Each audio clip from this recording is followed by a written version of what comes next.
Okay, I think that's okay. Okay, so, oh my god, oh my god. Okay, I hope you can see me.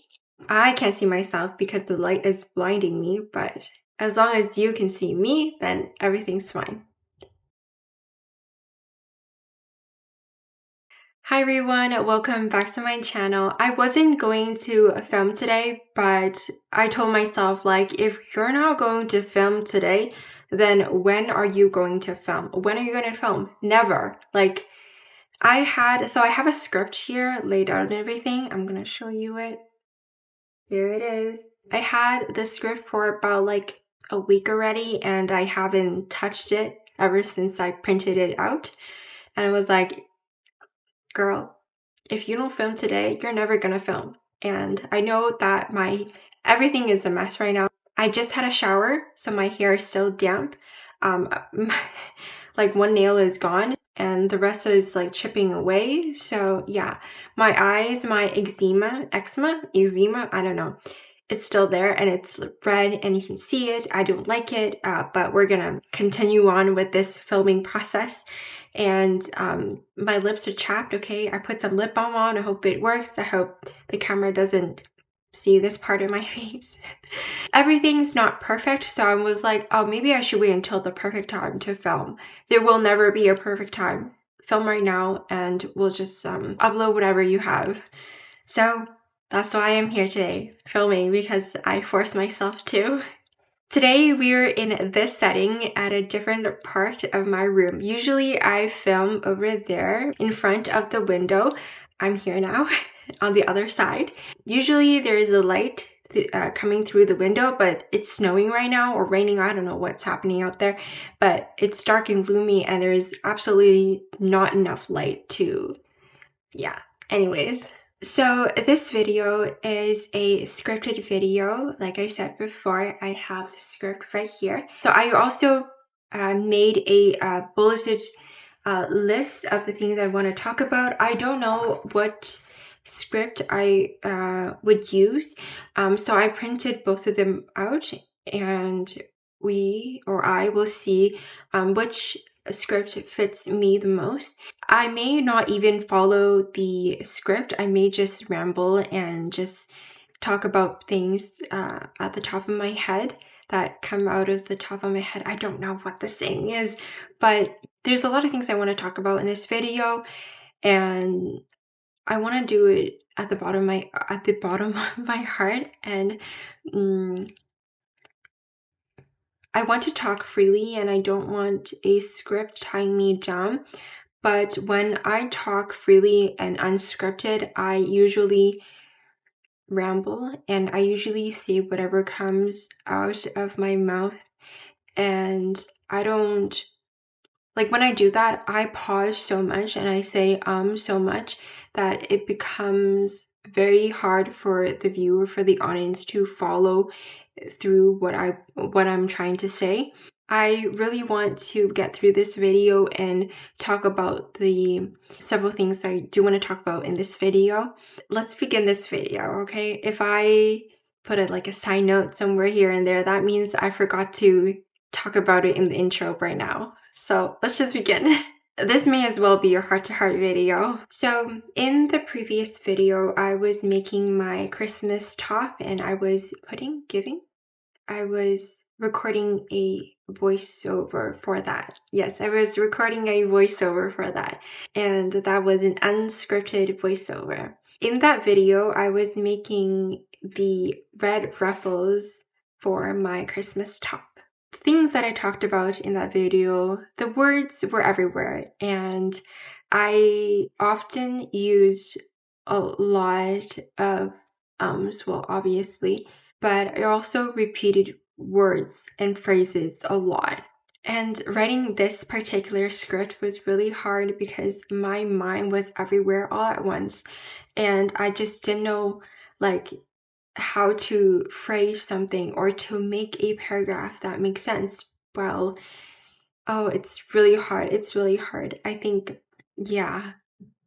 So my brain and my mouth don't work at the same speed. My brain is slower than my mouth, and it needs time to find what words and phrases I shall deliver to my mouth, and my mouth will speak them out. And I'm constantly trying to find words that fit a sentence that I'm trying to create in my mind, so that the other person, the listener, can understand what I'm trying to convey. And I blame this on aphasia.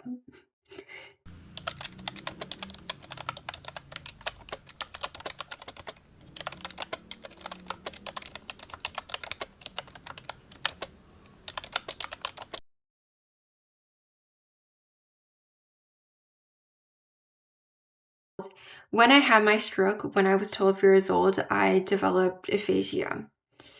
Actually, I had it right when I had my stroke. Like, the moment that I knew something was wrong, my words started slurring, and then I couldn't, like, my speech was gone, like, in a matter of, like, 20 minutes. It was horrifying, but I digress.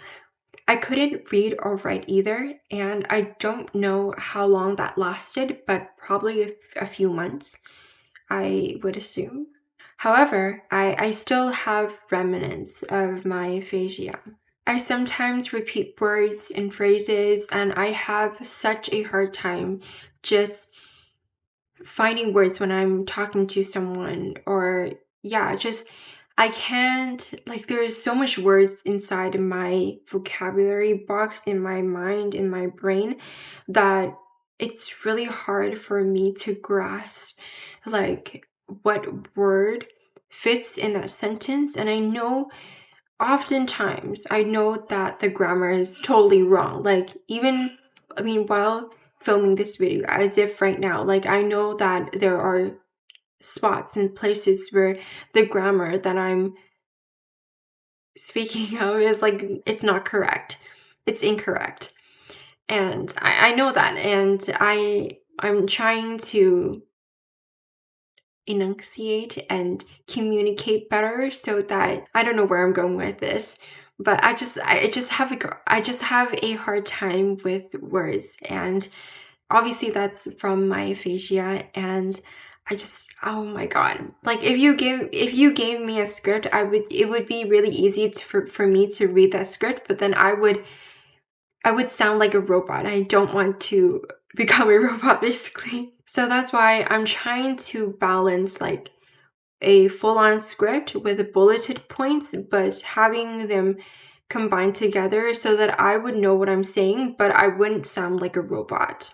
I remember in middle school and high school, right after I had my stroke, and I was in the hospital for 6 months, and then I slowly integrated into going back to school just for half a day, just to get myself comfortable in the school setting again. And I remember those days, and it was really hard for me to communicate with my peers, with teachers, and because I knew what I wanted to say, but it was hard to communicate with them with the right words, and to have them, like, to sit there and to wait for me to find my words was, like, very, like, for me, it was really, I was embarrassed that I had to, like, oh, you had to sit down and wait for me to, like, think of my words. And, like, so I didn't speak at all, or I spoke very less, and I was very reserved at that time. And, like, still, I think that really affected me as I grew up. And yeah. But now, like, I'm trying to communicate to people and to say that, here are my words. I hope you understand. If you don't, I'm so sorry. I hope you can recognize that I'm trying my best.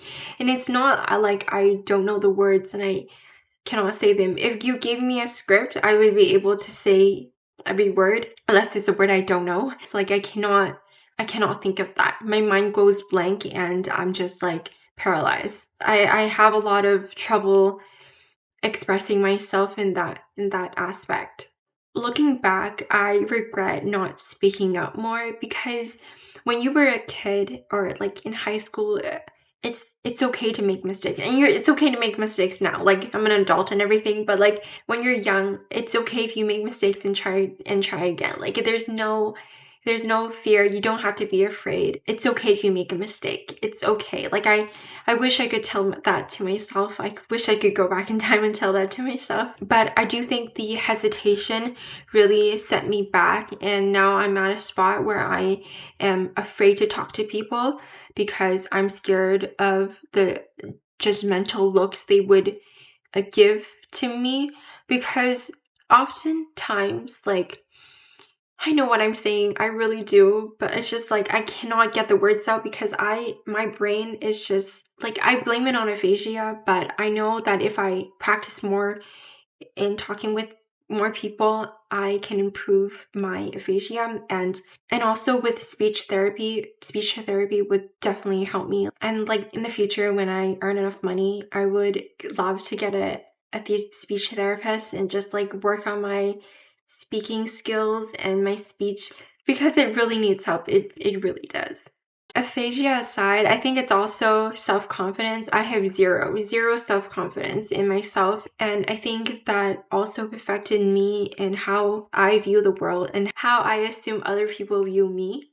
Like, here's the thing, like, I feel like people give me judging looks when I have trouble expressing myself. Maybe they're not giving me those looks, but inside I feel like all eyes are on me, and like I have to be this perfect embodiment. I know I need some therapy. I think I need therapy more than anything. Like, okay, hold up for a moment. Yeah, I'll keep that in mind. Another thing is talking to the camera. I feel like it's judging me as well. Like, it's saying like, pick up the pace. Like, stop. I am trying my best. I love it. You know what I love? I love it when people say, like, strangers or like people you just met in like a networking event or somewhere, some event that you go to, and they're talking to you and you're talking to them, and then you're stuck at a word, or you're stuck at a phrase that you want to say, but you're trying to find like how to say it or what word it is, and you pause. The other person says, oh, no worries, like, it's okay, like, take your time. That calms you down, and I love you. I love you so much, because like, you don't know how much those words like mean to me. Whenever I have a conversation with someone and they see that I'm struggling with finding my words or whatever, with talking in general, I can see that maybe like I feel like they might be impatient, or like maybe like the time is rushing, right? Like, we gotta go, but they're like, oh, no worries, like, take your time, take a breather. Like, I have all the time that we have, and it's just like I have all the time in the world. Yeah, I have all the time in the world, or something like that. I love that, and I love you. If you say that, genuinely, thank you. Where am I going with this? I just love it when people say that. That is it.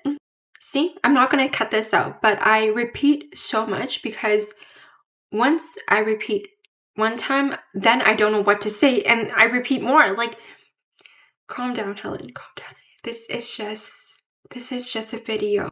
One last thing that I forgot to mention that I did do in this video is that I was going to talk slower in this video, which didn't happen because I'm just so excited, of course. So excited. But I was going to talk slower and calmer and just like enunciate each word, because I'm sure I slurred a lot in this video, as you may have heard. I'm speaking slowly so that my brain can catch up to what I'm saying.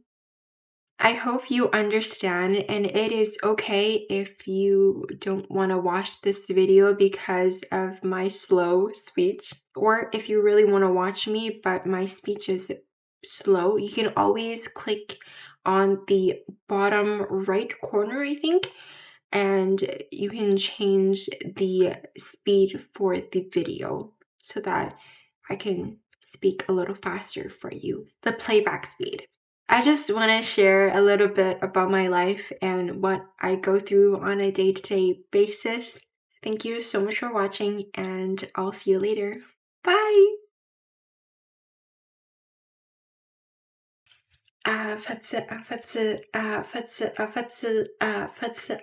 Okay, I'm over.